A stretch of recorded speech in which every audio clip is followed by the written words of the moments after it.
మీ అందరికీ స్వాగతం సుస్వాగతం. మీరు చూస్తున్నారు శ్రీకృష్ణ ప్రేరణ ఛానల్. మనిషి జీవితంలో నాశనం చేసే శత్రువులు బయట కాదు, మనలోనే ఉంటారు. అవి ఏమిటో మీకు తెలుసా? ఈ అలవాట్లు మీలో ఉంటే మీ జీవితం పూర్తిగా నాశనం అవడం ఖాయం.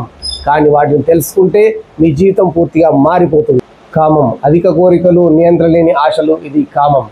మనసు ఎప్పుడూ తృప్తి పడదు, మరింత కావాలని కోరుకుంటుంది. కామం ఎక్కువైతే మనిషి తప్పిదారిలో పడిపోతాడు. క్రోధం, కోపం నియంత్రణ లేని స్థాయి వరకు వెళ్ళినప్పుడు అది క్రోధం అవుతుంది. ఒక్క కోపంలో తీసుకునే నిర్ణయం జీవితాన్ని సర్వనాశనం చేస్తుంది. లోభం, అత్యాశ, సంపాదించినది సరిపోదు అనిపించడం. ఇది లోభం. లోభి ఎప్పుడు సంతోషంగా ఉండడు, ఎంత సంపాదించినా ఇంకా కావాలనిపిస్తుంది.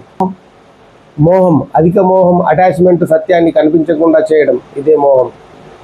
మోహం వల్ల మనం నిజం అబద్ధం మధ్య తేడాన్ని గుర్తించడం మర్చిపోతాం. మోహం అనగా అధిక అనుబంధం. ప్రతి దాని మీద ప్రేమ పెంచుకోవడం. అది నాది, ఇది నాది అని అనుకోవడం. ఈ కారు నాది, ఈ మేడ నాది, ఈ వస్తువు నాది అనుకోవడం. దానివల్ల మనిషికి వాటితో ఉన్న అనుబంధం పెరిగిపోతుంది, అటాచ్మెంట్ పెరిగిపోతుంది. దానివల్ల భవిష్యత్తులో దుఃఖపడే అవకాశం వస్తుంది. మద అనగా అహంకారం, గర్వం, నేనే గొప్ప అనే భావన. ఇదే మదం. మదం ఉన్న వ్యక్తి ఎప్పుడూ తన తప్పును ఒప్పుకోడు. మాత్సర్యం, ఇతరుల విజయాన్ని చూసి అసూయపడడం. ఇదే మాత్సర్యం. ఇది మన శాంతిని పూర్తిగా నాశనం చేస్తుంది. ఈ 6 శత్రువులు మనలో ఉన్నంతకాలం జీవితంలో ఎప్పుడూ కష్టాలే. కానీ వాటిని జయించవచ్చును.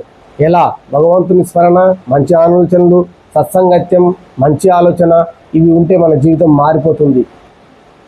గుర్తుంచుకోండి, ఈ అర్షడ్ వర్గాలు బయట కాదు, మన లోపలే ఉన్నాయి. తెలిస్తే జీవితం మారిపోతుంది. ఇలాంటి వీడియోల కోసం సబ్స్క్రైబ్ చేయండి.